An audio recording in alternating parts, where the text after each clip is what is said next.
Good morning, everyone, and welcome.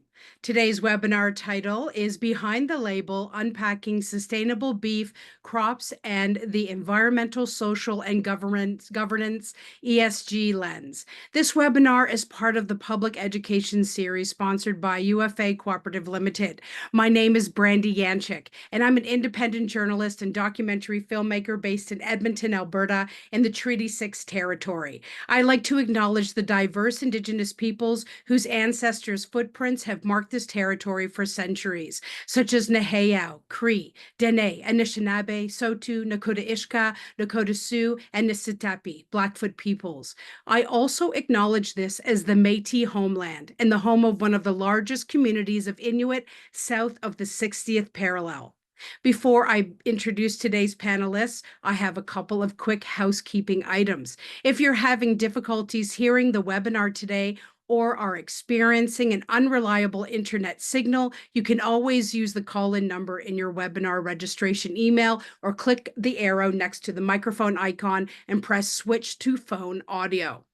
Now, there is a box labeled Q&A where you can pose questions to the panelists. If you see a question in the Q&A box that you think is important to ask, you can also click the thumbs up icon to move it to the front of the queue.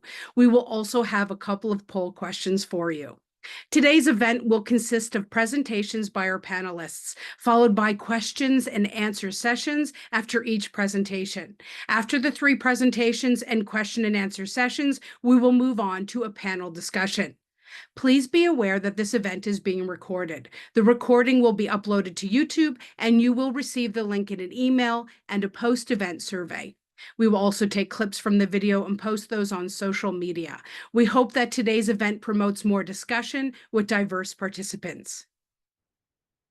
Today, I am pleased to introduce three distinguished speakers for our discussion.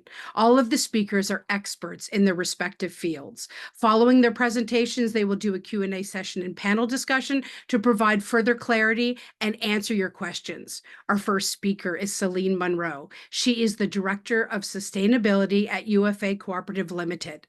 Selene leads UFA's sustainability initiatives, focusing on integrating ESG frameworks into the cooperative's operations to enhance environmental and social responsibility across the agricultural sector.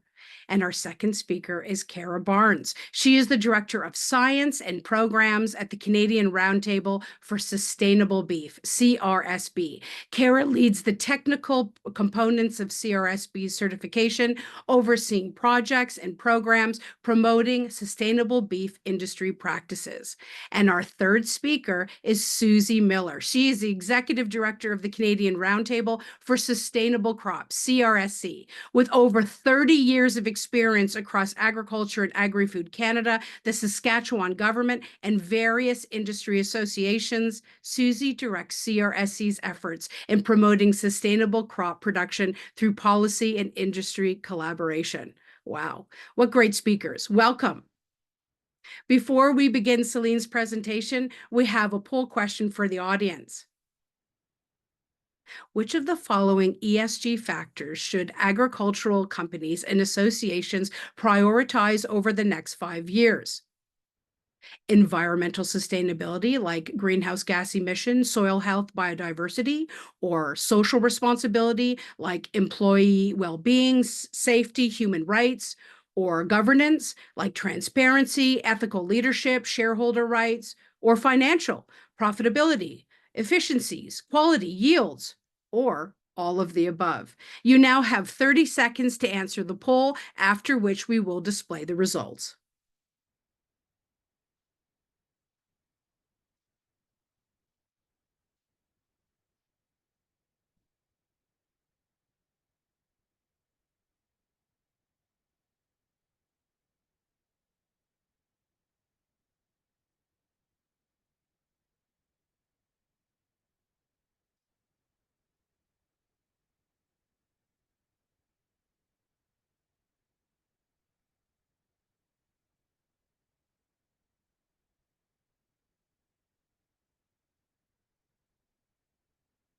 Okay, we have those answers in.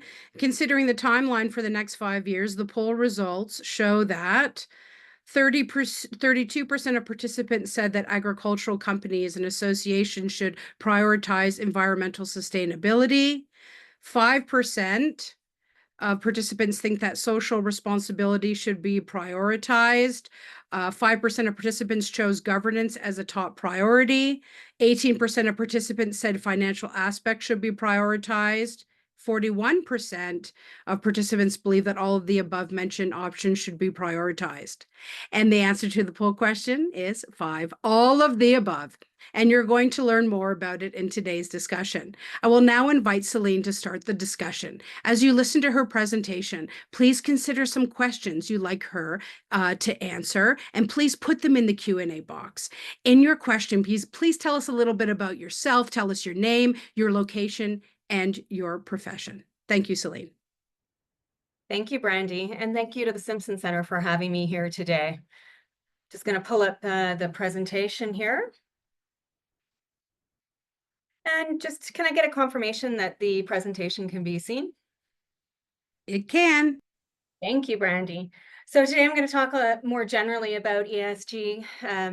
Susie and Kara will dive more into the specifics of sustainable beef and crops, but I'd really like to talk about the link between ESG and sustainability. And to start that off, we'll begin the discussion talking about the supply chain. And I think as we look at the agri-food supply chain, it is really important to note that it's very complex and it is very diverse. This particular image here is one of many that you can find out on the internet that depicts the supply chain, but it's also fairly simplified. But when you dive into the various sectors of it, there is a lot of complexity. So let's break down a few of them. If we look at our producers or primary producers as a whole, farmers, ranchers, there is a lot of diversity within there. If you look at individuals that are raising livestock, it could be cattle, it could be poultry, it could be pork as well. And that doesn't really bring into the equation aquaculture that is often left a bit out of the equation if we consider salmon, cod, or other shellfish. There's a lot of diversity, and how you raise those are very different. Producers or individuals that are growing crops, there's a lot of diversity on that side as well. Barley, canola, you could be growing tomatoes or cucumbers. Within there, there is a ton of diversity. But if we break down the businesses overall, you may find that there are a lot of farms within Canada, 190,000 to be specific. But what is really interesting is when you look at the revenue of it, the revenue from farms is delivered largely by 10%. In fact, 2/3 of the revenue in the primary producer sector is driven by 10% of farms. Now, if we flip that stat over, that means 90% are delivered by 1/3. And that means a lot are smaller businesses, often generational. The same smaller business trend carries forward in the food processing side as well. When we look at that particular industry, which is a little bit different than the growing and producing or primary ag industry, there are roughly in Canada 6,700. Of those, only 1% employ more than 500 people. 26% employ 1 to 4 employees. So that means if you do the math, largely 77% are that medium-sized business to small business employing 4 to 499 people. I'm going to skip over a little bit about the selling and transportation side, but I think it's also fair to state there that there is a significant amount of diversity in there between grocery stores, restaurants, or retailers. And consumers, well, all of us are very different. We have different needs, tastes, different incomes, different discretionary spending. And food itself as a whole, for the stakeholder who is purchasing food, is an important aspect. It's 1/3 of household income. So there is a lot of emphasis put on it. And over the last several years, there's been a lot of inflation. But because there are different needs of consumers and different sizes of companies and different variety amongst various aspects, that means that there's multiple solutions to help us deliver the benefits that our consumers or our stakeholders are looking for. If we take a broader step back, the ag sector is very significant. It delivers 7% of the GDP in Canada.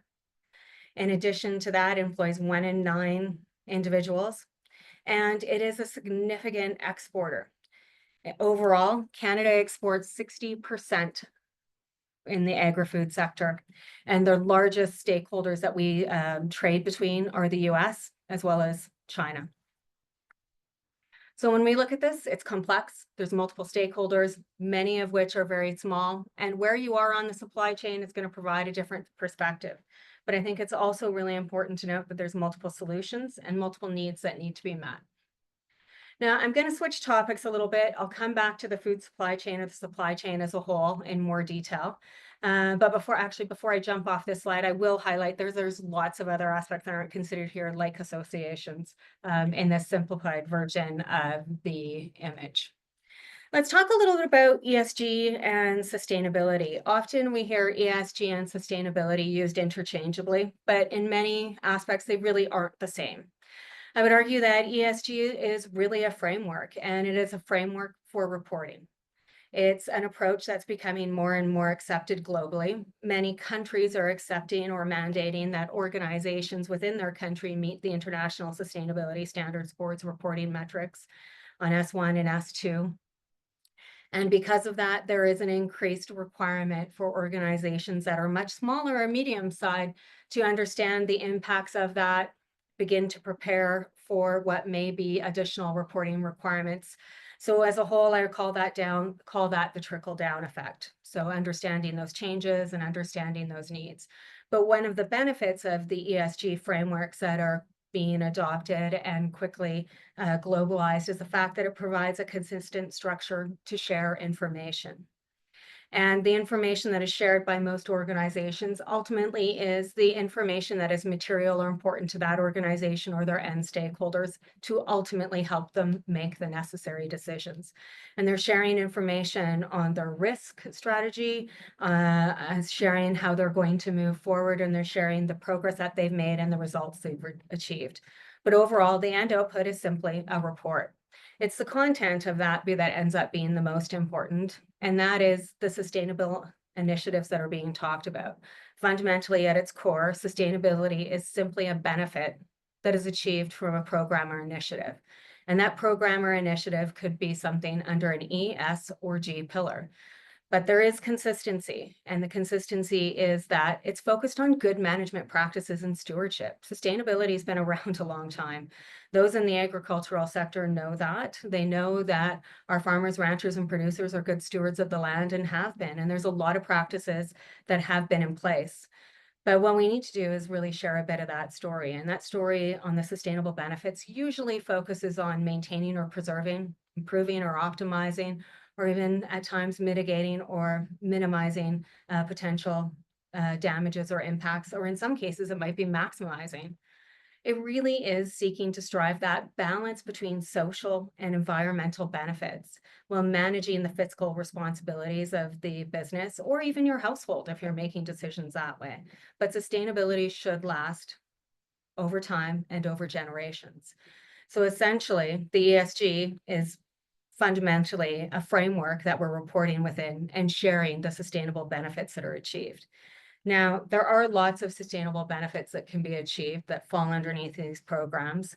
If we look at the various framework pillars, the E, S, and G, you can see various topics. You'll see under the E, climate change, which a lot of people emphasize the need for the agricultural industry and association to focus on. But if you are a particular company, what you might want focused on might be slightly different. Soil health might be really important if you're a crop producer. Biodiversity might be really important. Water management and quality might become really important if you're raising livestock to understand how you're managing that and the impacts from downstream in various aspects. And energy management might be really important for a much larger organization that's drawing on the energy system. There's climate adaptation and resilience. We've all faced, particularly within Alberta, some changes there within wildfires and seasons. Socially, you often see topics like in labor practices and employee engagement, diversity, inclusion, and equity. But how you address those might be really different. If you are a rancher or producer, you're on a multi-generation farm, how you're addressing employee engagement and development might be focused more around succession planning and your family members taking over the business. Whereas if you're a larger organization, for example, like UFA, you might use metrics like an employee engagement score, looking at training and development programs that might be more formalized that can be applied in different ways. But ultimately, it's there, and the approach that is used is to meet good business practices, ensure longevity, and make sure that you're making good decisions. On the governance side, there's multiple topics. Often you hear about supply chain, integrity and ethics, as well as traceability, and animal health and welfare. Now, if you're solely a crop producer and not a mixed farm, animal health and welfare might be important, but it might be not the area that you're focusing on. So ultimately, if we look at our complexity within the supply chain, we have a lot of different players, and what the emphasis might be or what individuals might focus on to solve and drive their business might be different. And the consumers on the end might have different needs, and there might be different groups or areas or focuses that might be applied. And the same can apply to how businesses manage crops that they're exporting or the countries that they're exporting to. The needs and the information that is required to make decisions can be very different. Now, while I'm speaking very generally about sustainability and ESG today, largely setting the stage for our technical experts, I think it's important to note that ESG and the frameworks are still evolving. They're standardizing, but they are going to have some ebbs and flows. And I do suspect that we're going to see that over the next couple years, particularly with political changes. But it is also an opportunity to have a consistent structure to identify and manage risks, to identify how your organization can be different and or meet the needs of stakeholders. And fundamentally, how that's done is through good strategic business practices, making good financial decisions, decisions that manage and steward the land or the items that we care for. And there is an opportunity for us as an industry to share our story and tell our story, and share the benefits of the work that we do through our sustainable practices. And there are many of them that are in place today and that have been in place for an extended period of time. And it's fair to also say that the solutions will evolve to meet the changing landscapes and as innovation adapts and consumer demands change, and that there are multiple solutions that will be applied.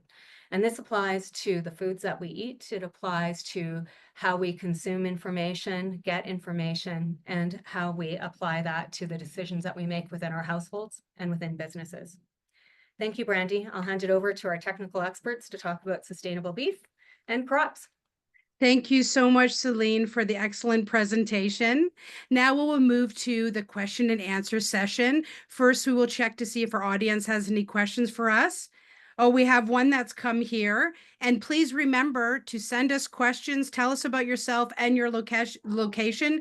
So, Selene, you mentioned ESG standards in your presentation. How can small-scale agricultural businesses effectively implement ESG standards without incurring prohibitive costs? It's going to depend on the business that you're in, but there's probably some general aspects that can help apply to that. So understanding consumer needs, understanding practices that can be applied to be more efficient in operations and more effective, and making good, sound business decisions overall. The decision of how that's made is going to depend on the business that you're in and in the supply or part of the supply chain you're in, but there are opportunities within that in various areas. Thank you. Thank you, Selene. This was such an engaging presentation. And we're going to do another quick poll.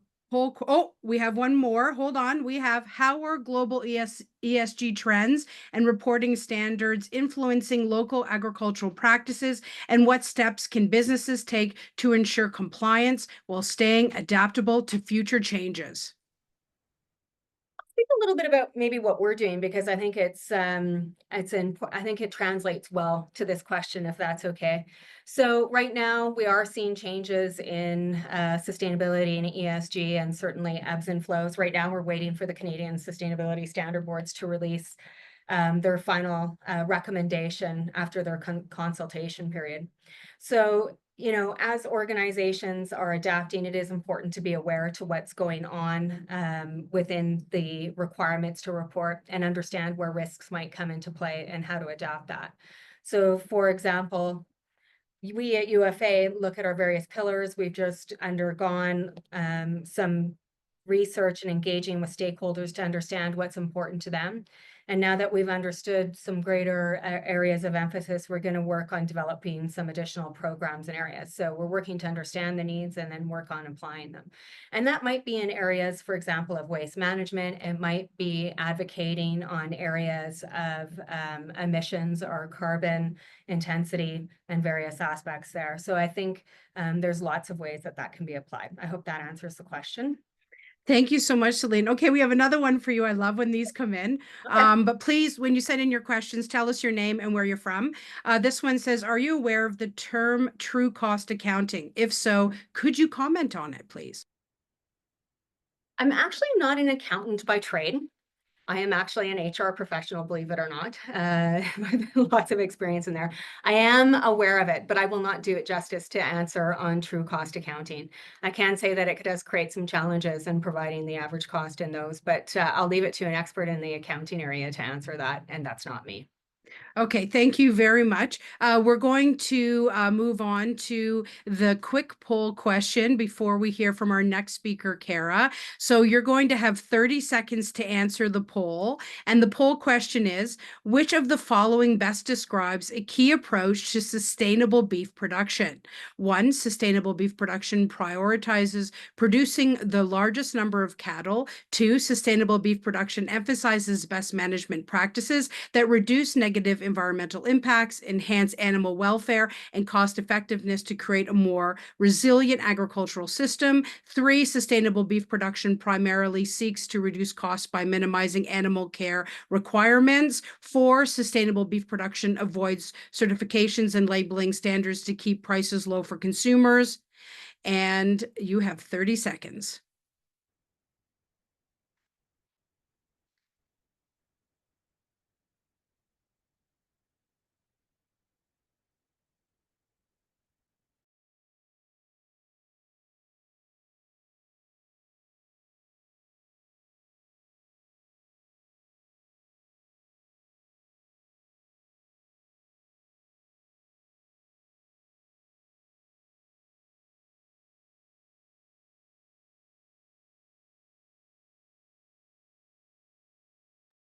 Okay, the answers are in. Okay, 0% of participants said that a key approach might be prioritizing production of the largest number of cattle. Wow, 97% of participants believe that a key approach is emphasizing best management practices that reduce negative environmental impacts, enhance animal welfare and cost effectiveness to create a more resilient agricultural system. 0% of participants think that seeking to reduce costs by minimizing animal care requirements might be the key approach. And 3% of participants said that a key approach might be avoiding certifications and labeling standards to keep prices low for consumers. And the answer is option 2. Sustainable beef production emphasizes best management practices that reduce negative environmental impacts, enhance animal welfare, and cost effectiveness to create a more resilient agricultural system. Thank you for doing the poll.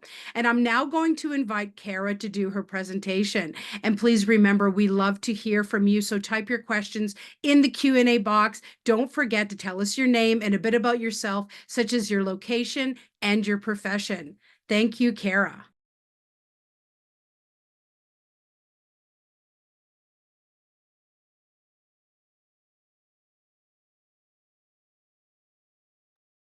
Thank you, Brandy. All right. So the beef industry is working through some of the same questions that Selene just mentioned around the evolution of ESG reporting. But we do have some tools that others don't. So I'm going to focus a bit more narrowly on some of what we're learning from our existing work streams in this space. So the CRSB is a membership organization that spans over 80 stakeholders of sustainable beef, from the full beef supply chain to egg and food business to NGOs and academia. And our definition of sustainable beef is based around 5 guiding principles as defined by the Global Roundtable for Sustainable Beef. And those are underpinned by the need for economic viability and resiliency across our beef supply chain.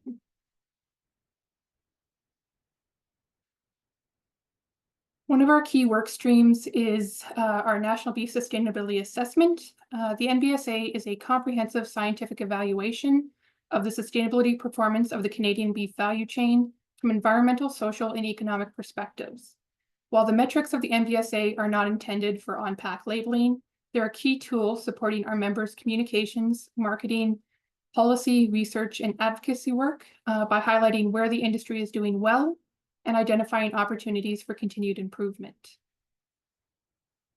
For example, producing 1 kilogram of beef now creates 15% less greenhouse gases than it did in 2014.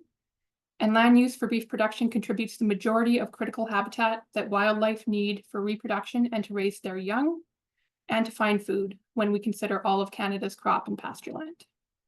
These types of national and industry level metrics are essential for communicating about the sustainability of Canadian beef to a public that is increasingly disconnected from primary agriculture.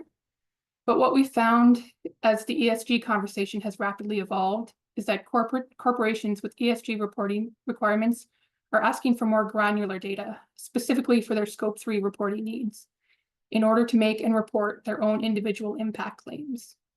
How we can better meet this need in a pre-competitive space as much as possible and without placing a heavy burden on every individual cattle producer, it's a hot topic across our industry right now.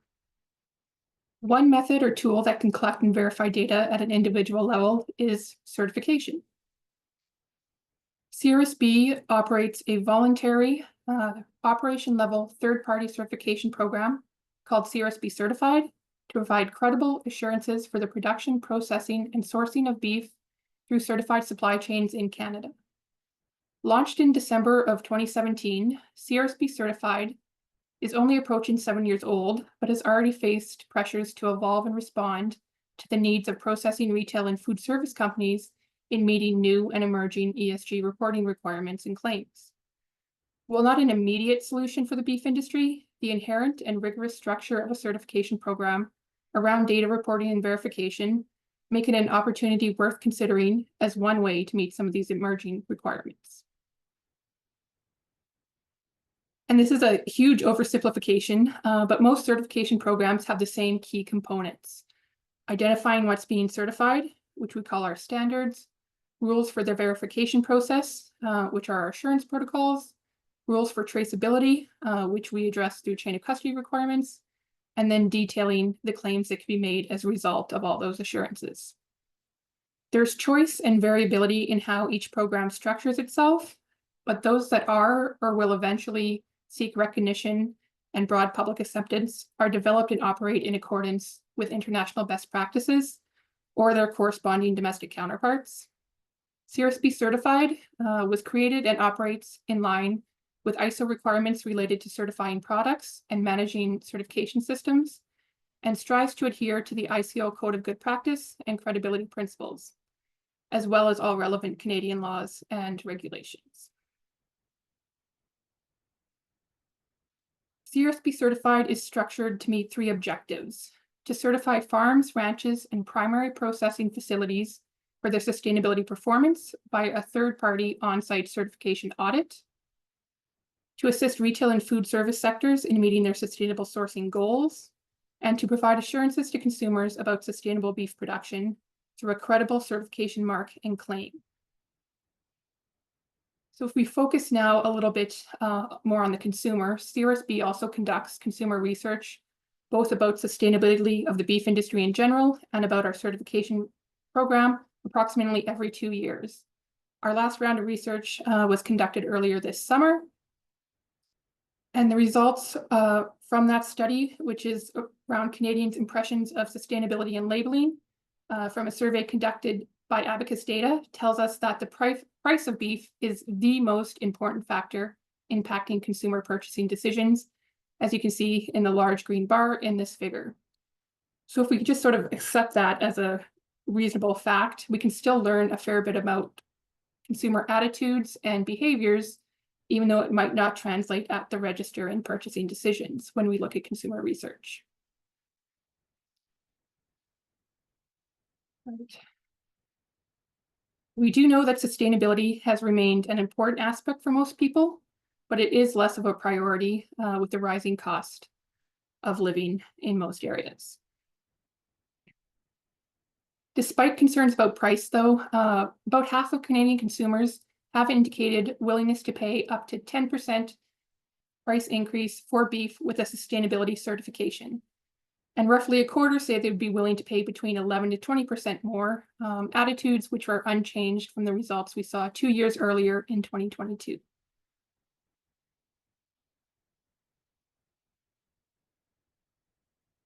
So if you're one of those that believe in labels and certifications, recognition of the CRSB certified logo has increased to 40% of Canadians across age, gender, and regional demographics over the last 2 years. This greater awareness is corresponding with those that also report greater passion for and confidence in the sustainability of the beef industry as a whole. But overall, the recognition and influence of the logo has increased, with 1 in 2 Canadians saying that they're more likely to purchase beef products with the CRSB certified logo. So if you're one of those looking for logos, you can find the CRSB certified logo and claims on the menus, packaging, and marketing materials of any of these 10 companies sourcing through the program. So my takeaways for you today are that beef sustainability is complex. So how and what to measure to meet ESG reporting requirements is an evolving area that we're still heavily invested in working on. The CRSB's NBSA is a comprehensive scientific study evaluating the sustainability performance of the Canadian beef supply chain from environmental, social, and economic perspectives. And where it can, ESG reporting should consider and include this type of robust aggregate data so as not to overburden primary producers with requests for their individual production data. Where more granularity is necessary, certification is one tool that may have a role to play in data collection and verification, and as a mechanism to flow value and make credible and robust claims. It can bring trust and credibility to sustainability, particularly with the influence of sustainability in purchasing decisions declining as cost of living concerns have grown. So you can find out more about the CRSB on our websites and social media. Thank you very much. Thank you very much, Kara, for your excellent presentation. And if you have any questions, you know what to do. Put them in the put them into the chat there. We are looking to hear from you, and we're going to go now to the question and answer session. The first question I have for Kara here is, how can small-scale beef producers overcome the financial and logistical barriers associated with obtaining sustainable beef certifications? And what support mechanisms are currently in place or needed? Right, so for CRSB certified, the cost to a producer to do a 5-year audit cycle is roughly $1,200 to $2,000, depending on the size and type of operation you have. There is recognition for the program from both the supply chain and outside stakeholders that help offset those costs.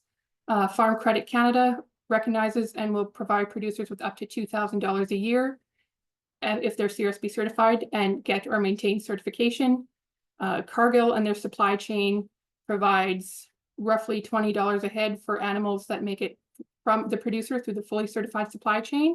So there's a revenue potential there as well as a recognition credit from certified supply chains through Cargill that pays, the last couple of years has paid a top up of up to $400 for any producer that's CRSB certified, regardless of their animals making it all the way through a certified supply chain. So the costs do exist financially, as well as the time and effort burden to conduct an audit and go through the process of documentation and reporting. But there is some recognition for the program that has value flowing back to the producers for their efforts. Thank you. Okay, we have a question from the audience for you here, Kara.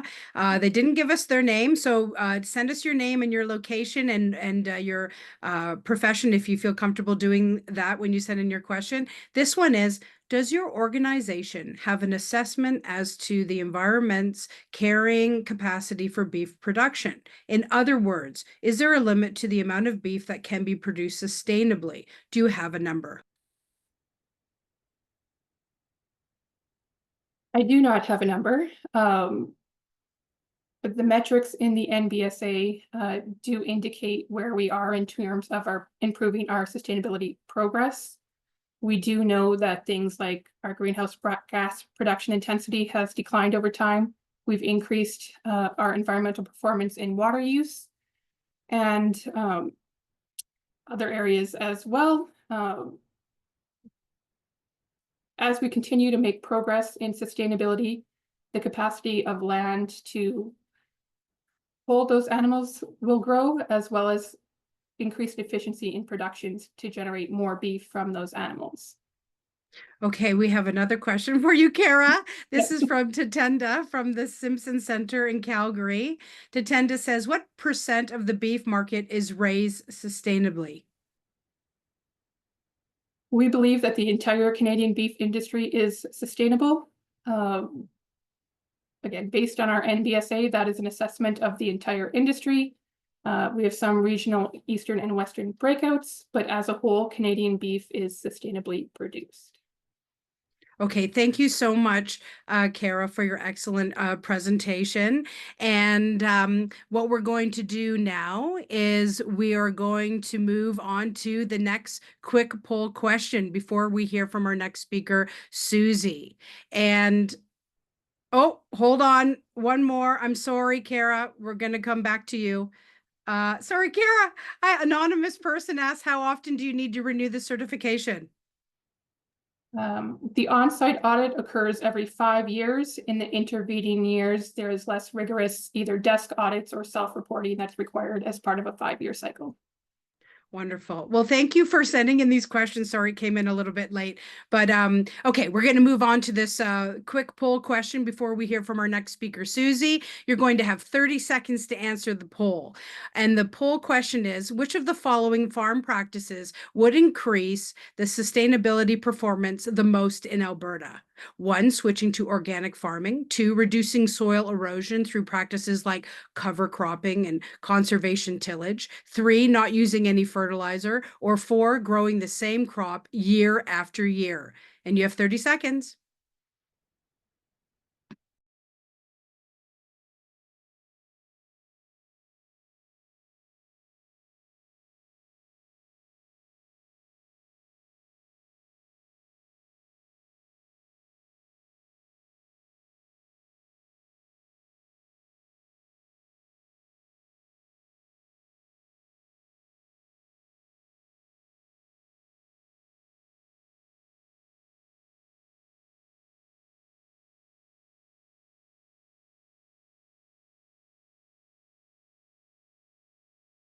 Okay, the answer to our poll question is in, and we see that 12% of participants said that switching to organic farming would work the best. 80% of participants said that reducing soil erosion through practices like cover cropping and conservation tillage would be sufficient. 4% of participants said that not using any fertilizer would be the best choice.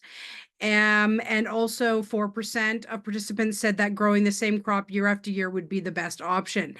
And the answer is that reducing soil erosion through practices like cover cropping and conservation tillage would increase the sustainability performance the most in Alberta. And I can see that we see Susie here to do her presentation. We would love to hear from you. So please remember to type your questions in the Q&A box. And when you ask your question, tell us your name and a bit about yourself, such as your location and profession. Thank you, Susie. Thank you and good morning. And thanks to everybody for considering the question. So I'm going to talk about crops now, and the advantage of going third is that I can build on what everybody has said previously. So let's talk about labeling of crop-based consumer packaged goods. First of all, you won't see it. Generally speaking, there will be some sustainably sourced coffee, sustainably sourced chocolate, which are all from other countries. But generally speaking, the focus on the consumer market for cereal products is about health. So they need to overcome the carb, the ultra processed, and the gluten shadow. And so it's a lot about fiber. It's a lot about whole grain. I just happen to pick cereals and kind of heart smart. But plant-based has a halo effect. There is an assumption that plant-based is sustainable. But when it comes to individual companies, they are focusing as well on packaging. Processors, retailers are under a great deal of pressure from consumers to take a look at the packaging part of their work. And companies, food processors, and food service, they focus on the main ingredient. For example, McCain's, it's looking at French fry manufacturing, but doesn't talk about the canola and the other vegetable oils that they use. They're talking about the potatoes. And the other complication, and I think that that's a theme that has gone through all of our presentations, is that most crop-based products are multi-ingredient. So if they're going to focus on anything on the consumer package, they'll focus on sustainably sourced oats, for example, when it comes to Cheerios. So before we get into, what's driving our work of the Canadian Roundtable for Sustainable Crops and the crop system, I want to talk a little bit about what crops we're talking about. First of all, cereals: wheat, barley, oats, rye, and it's people and pigs. So if you take a look at what they are used for, there is the bread, so it's all a flour. It is about consumer packaged goods. Don't forget the beer and the whiskey. And then there's animal feed. So those are 4 grains and quite different markets. Then we have canola, corn, flax, and soybean, which are oil seeds. And so we add into the mix fuel. So we have food. This happens to be a corn taco, animal feed, oil, cooking oil that we use, but also biofuels. And whether it's ethanol or biodiesel, that is a market with its own demands and its own requirements. And if you're wondering what this little picture is on the right, it's linoleum, because most of our flax that gets exported is actually used for the manufacture of linoleum. And then we have lentils, peas, chickpeas, and beans. So these are commonly called pulses. And again, we have the situation where they're for people consumption. They are for animal feed and also ingredients. This happens to be flour that is made, picture of flour that is made from chickpeas. But one of the ways to enhance the protein content of cereal-based products is with the addition of pulse, which has a higher protein content. So we're looking at many markets, not only in terms of the diversity of how the products are used, the crops are used, but also in the context of where. And I believe Selene mentioned the number of countries that we export to, and 70% of our grains are exported. So in addition to companies influencing the sustainability requirements, it's also different countries. So I'll talk about grain users' commitments, and this relates directly back to the ESG. And the 4 that I happen to have picked there are large users of crop products, and they all make branded products. So some of them or all of them have some sort of a greenhouse gas reduction target, but they also are focused on the type of practices that are used. So it's not just about the outcomes, it is about the practices. For example, PepsiCo, McCain's regenerative is what they have picked. And others are more about establishing the sustainability of the whole chain rather than sort of an individual purchase. Now, it can have, these company commitments can lead to exclusions of products if they feel that the product as a whole is not sustainable. Case in point, McCain's on the right-hand side bottom is the removing of palm oil, because they do not believe that they can source sufficient sustainable palm oil, which comes from outside of Canada, to be able to comfortably use it and yet meet their ESG requirements. But it's not just those who make the consumer packaged goods, it's those who are involved in the food service and the retail. The ones here are Loblaws, McDonald's, Aramark Food, which, like Cisco, they provide institutional, and Federated Co-op, with whom I'm sure you're all familiar. So they look first at their own operations, and then they look beyond to where they're sourcing food. And McDonald's has, for example, a 31% reduction in emission intensity. So that's per metric ton of food and packaging. The thing is that they haven't focused on the crops products yet. They're starting with their animal, and you'll see it in their advertisement on beef. You will see it on chicken, eggs, and also on the milk, the ones that are easy for them, and French fries. So what about countries? Or what about companies? And this is to follow from what more precision from what Selene was talking about, is that when companies are establishing their greenhouse gas reduction limit amounts, they focus first on what is known as scope 1 and scope 2. Scope 1 is the direct emissions from owned or controlled sources. It's like McDonald's, it is their restaurants, it's their distribution system, etc. Scope 2 is the energy that they buy. Scope 3 is everything else. For food manufacturers, and it varies from manufacturer to manufacturer, fully 80% of the greenhouse gas emissions are scope 3 and from the agriculture products. So if they're going to reduce their overall and include scope 3 in this, it absolutely has to involve the farmers. This is the countries, so or country trading association regulation. These are all international examples. Except the biofuels market, that's in Canada too. So it is about how in terms of the regulations themselves, it is how the crop is grown. And certification is required for certain markets, such as EU and also in California. But part of this is also about exclusions. And I talked about palm oil in French fries, McCain's, for a branded marketing perspective.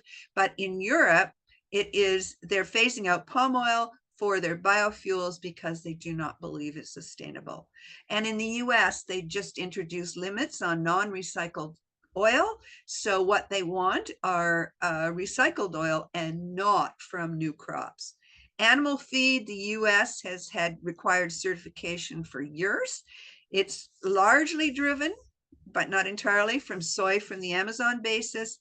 And that has led into their single issue broad application of their deforestation regulation, and covers all products, and not just food, but it can have a big impact. So what are we doing about it?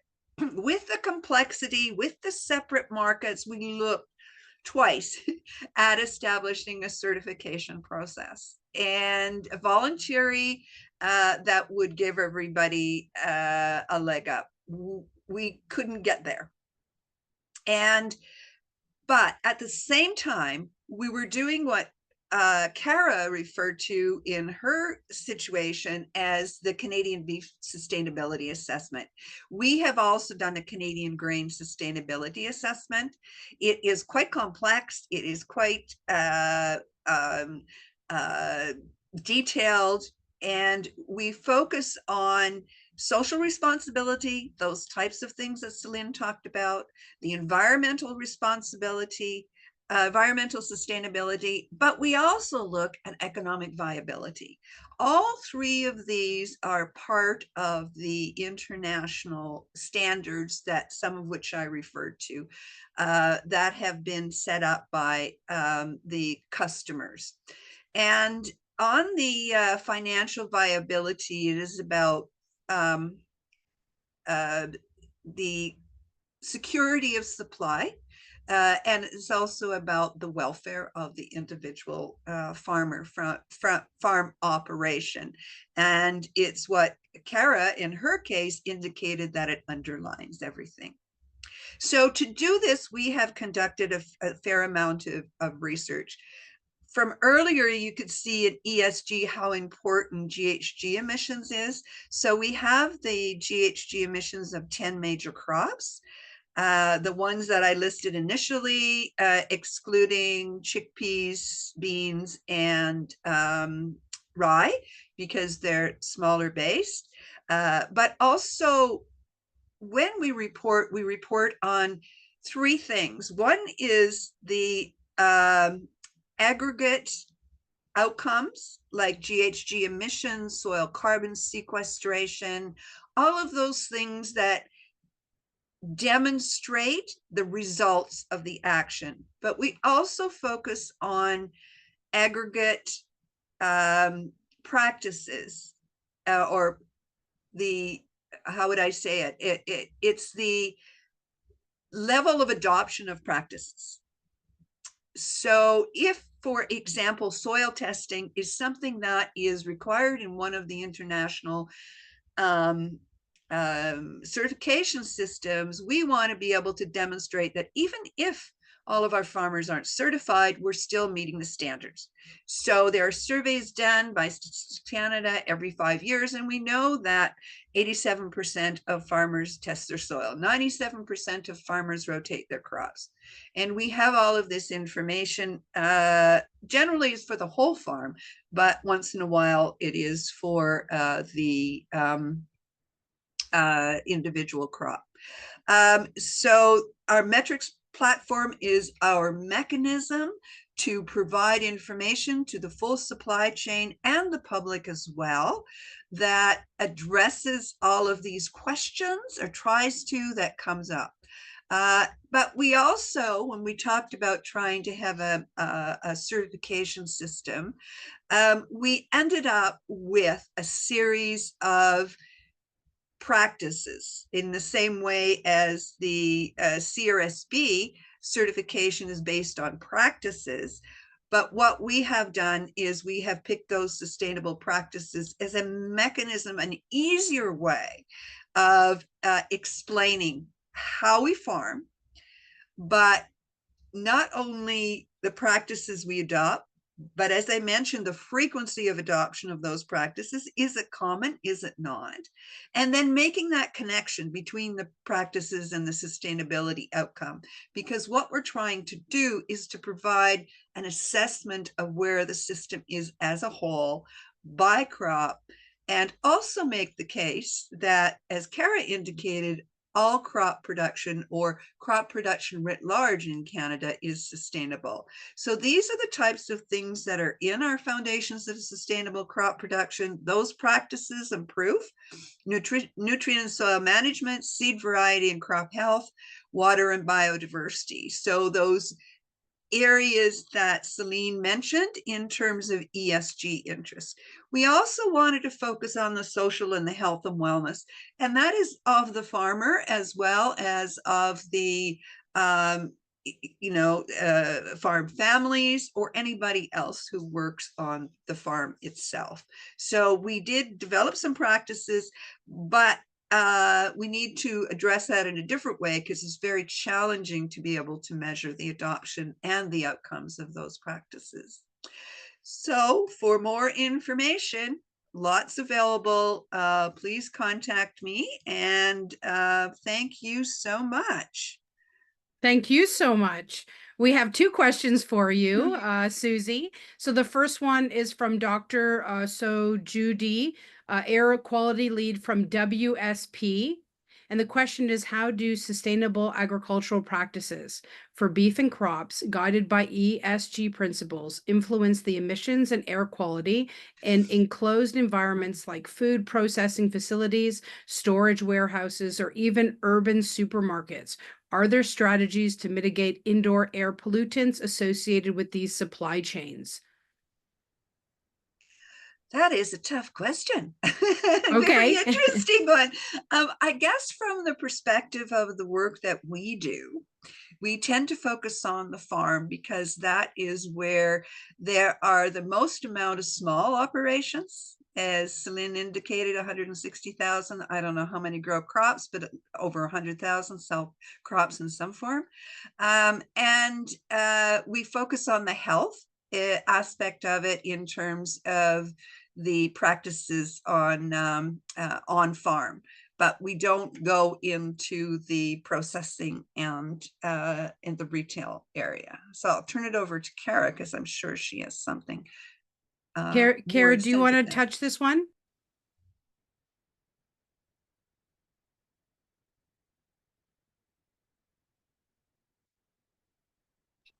Yeah, that's a big question.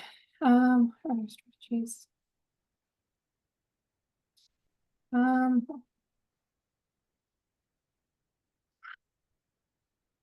In our processing standard, the certification is to the outcome of having high quality air in plants and factories, but we leave the actual implementation of either technologies or setup of the facilities to the individual to determine. So I don't have a concrete answer on the what or the how of this is happening, but it is something that's considered in things like certification. Okay, thank you, Kara. You can keep your camera on because we're going to move to the panel discussion soon. But I have another question here for Susie. Canada's landscape is vast and the weather varies each year. Do companies like McCain develop regenerative agriculture protocols regionally and adapt them annually based on the weather? From my understanding, it is their approach to try to do this regionally, not just in Canada, but throughout the world. So they have established first this farm, demonstration farm, and the first one is in New Brunswick. That's the headquarters, and then they have one in South Africa. But that's one of the kind of principles of regenerative. And it's one of the cautions that we have heard from farmers and researchers is that it's not a one solution fits all. And so regionally based research, the assessment of the viability of various sustainability practices, and the implementation has to reflect not only the regions, but as the questioner identified, year to year. What you can do one year when you have too much water is quite different from what you can do when you don't have enough. Okay, Susie, I've got one more question for you before the panel discussion from the audience. What opportunities does traceability provide for greater sustainability in crop production? How open are producers for traceability of their products? My assessment is that anybody who gets benefit from it is fine with the traceability. And I'll use an example. My uncle, he grows soybeans. He grows IP soybeans. And so everything is traced and they're food grade. And he buys the seed from the company that's going to buy the products. So for him, there is an advantage of, I don't know, maybe $10 an acre or $20 an acre. And so he's going to continue to do that. When it comes to it's more the grain handling system itself that is, its efficiency is built on the mixing. And so the approach that, for example, biofuels they've taken is what they call a mass balance. So if you have 25% of the canola seed going into an oil crushing facility that is certified, you can sell 25% of your product without separating it out. That's called a mass balance. It works best in those situations, and that is going to be a real challenge. Small companies, for example, I know a farmer in Alberta who sells to a craft brewery. Well, they only need a small amount. They can get it all from his farm, or they can get it from 4 farms. But when you're talking about bulk purchases, bulk handling, it's not the farmer's reluctance to participate in this. It is more about the handling system capacity and need to actually separate out products from various sources. Wonderful. Well, thank you so much, Susie, for your engaging session. And thank you to all the speakers for your presentations. We're now going to move into the panel discussion. And the first question is for Selene. Selene, how can businesses leverage ESG initiatives to meet these evolving market preferences?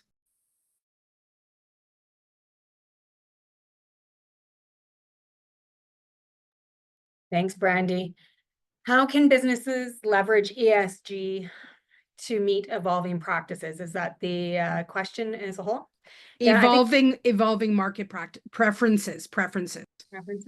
One, I think you have to be aware of them. I think you have to understand what's going on in the broader market. And 2, I think it also comes down to understanding what those preferences are and adapting to them.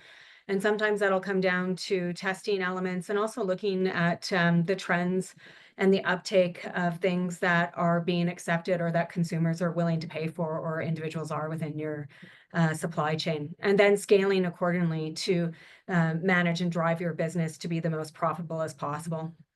Wonderful. Well, thank you for answering that. For Kara, we have a question from the audience from Mary Ellen from Grand Prairie. Mary Ellen asks, what kind of steps are being taken to reduce the greenhouse gas emissions in cattle production? And what does that look like going forward in 2030? And that's for Kara.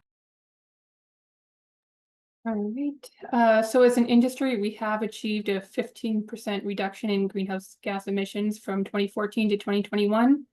The large majority of that was due to increased efficiencies in animal production, namely having faster rate of gains and average daily gains, which leads to a quicker reaching of harvest weights. So the animal is on the land for a shorter time and requires fewer inputs. Productivity gains are still options on the table. We've also looked at things like the potential of feed additives in reducing methane emissions, particularly in feedlot settings.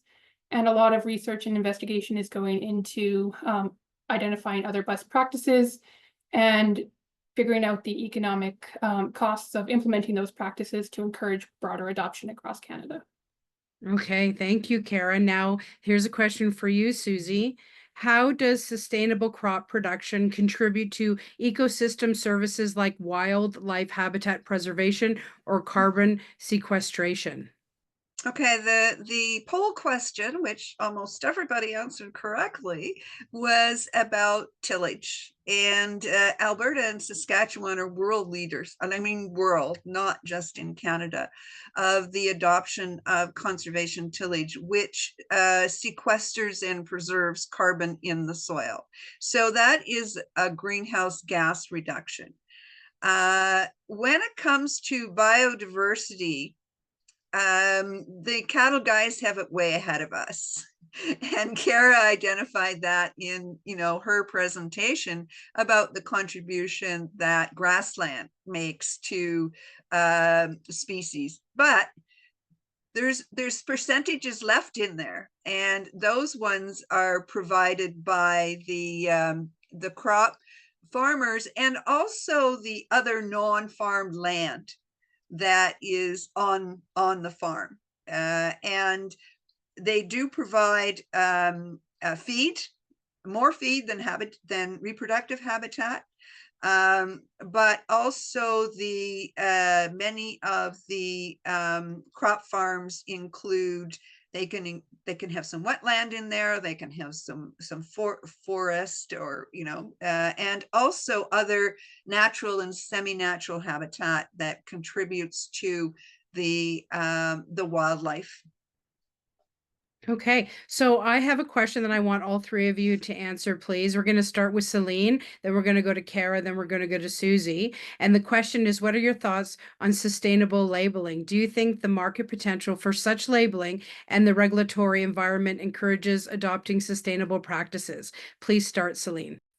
Sure. If I think about labeling, the first thing I'll think about is consumers. Consumers have to be able to understand the labeling and what's there. If we look at the supply chain as a whole, one of the items that we see that really stands out is that there's a lot of small to medium players. And to have something that consumers understand, they certainly need to have consistency in what's being presented or provided to them.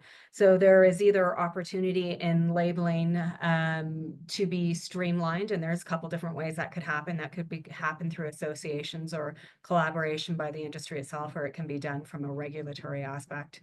The second part of that was, is there opportunities within that? And I think the answer is yes. I think it's going to take a significant amount of time to move towards that. To get there, we are seeing labeling practices on sustainability in the EU, and there is lots of talk about carbon intensity scores or items like that. We've also seen companies like Oatly, if some of you are familiar with that, where they have tried to communicate some of that on their labels, but it's going to take some time to evolve. I do think that there is some opportunities there, but it is a challenging item to tackle with a industry that has many smaller, multiple thousands, hundreds of thousands of smaller businesses within it to get that consistency.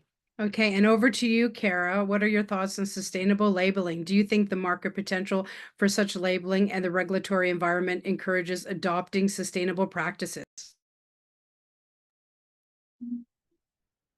Having a certification program in market, we have found that through our consumer research, there is sway in having a label on product. Again, primarily in attitudes and perceptions around the industry that doesn't necessarily translate into the actual dollars exchange at the cash register, which is a challenge in terms of having that demand pull and value flow all the way back through the certification to the primary producers that we're wanting to encourage adoption of these practices. So I think there's definitely an opportunity for it. Developing and maintaining a system that's making public claims and labels is an intensive and very detailed process, especially in something that's complex for sustainability, where it's difficult to even use the word sustainability in your label when there's so vast understanding and definition of the word. But there's opportunity, but also a lot of challenges to be overcome. And share your thoughts with us, Susie, please. On the crop side, what we've seen more of a driver than consumer labeling is how the company brands itself. For example, Maple Leaf brands itself as the first zero carbon food company. And so it will influence the the practices of its suppliers in order to be able to do that. And in the same way that, they talked about regenerative with McCain's and PepsiCo, etc., General Mills, it's not the consumer label itself, but it's more the brand writ large and how the company is trying to promote all of its products as being sustainable rather than one specific. So it's a different side of the same coin. It's the labeling of the brand rather than the labeling of the actual product. Fascinating. Okay, so we have a question that was sent in, and I'm not going to assign it to anybody. You just jump in and let me know who wants to answer it, and it's anonymous, from Anonymous. Given the link between ultra-processed foods and poor human health, how important is it that larger food manufacturers are sourcing sustainably? Should sustainability not also include health of consumers ingesting the food?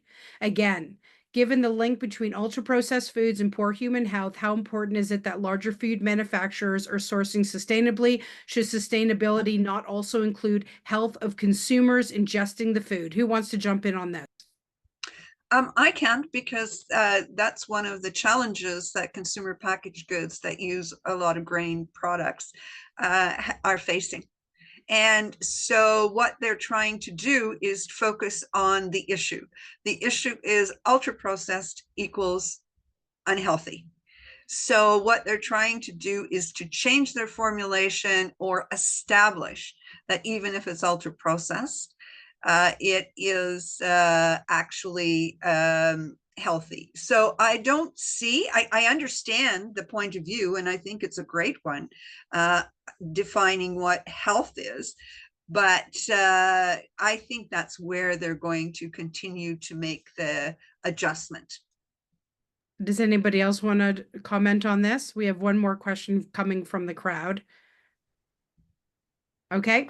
All right. The next question from the crowd is also anonymous, and anyone can jump in. To what extent are agricultural sustainability and supplier organizations involved or engaged by the federal government in developing the country's environmental and emissions legislation? Again, to what extent are agricultural sustainability and supplier organizations involved or engaged by the federal government in developing the country's environmental and emissions legislation? Who wants to tackle this one?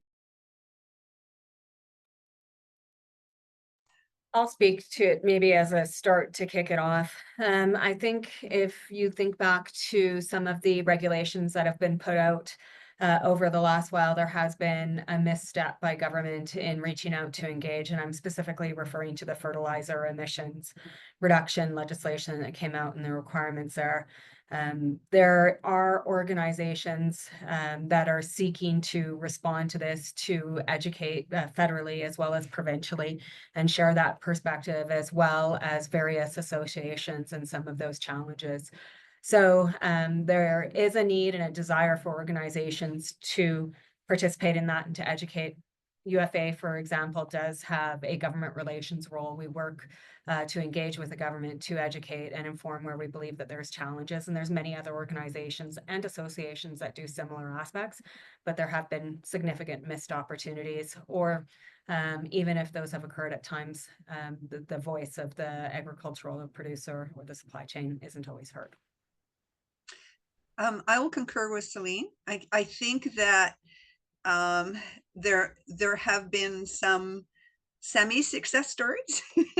The renewable fuel regulations, for example, they were not implemented without extensive discussion and understanding. That doesn't mean that there is industry agreement with everything that's done, but that's one case where they have been, the government has been relying on industry for expertise. But there's also the issue of relying on expertise that is not necessarily science-based. So having worked for government for years, I know it is a balancing act, but Selene indicated that we would have better legislation and regulations if we work together right from the beginning, rather than post facto, in terms of trying to modify the implementation of it so it becomes effective. Let's talk about it before it's actually a law or a regulation. Okay, well, I just want to thank all of you, Selene, Karen, Susie, for sharing your knowledge with us today. It was so wonderful. Great discussion. Thank you for sending in your questions from the audience. And to our participants, you will receive a post-event survey. Our next public education series webinar will continue focusing on food labeling and is scheduled to take place in January. So please go to the simpsoncenter.ca website, subscribe to hear more about upcoming events, and receive our monthly newsletter for information based on research about Canadian food production. Thank you very much for joining us today.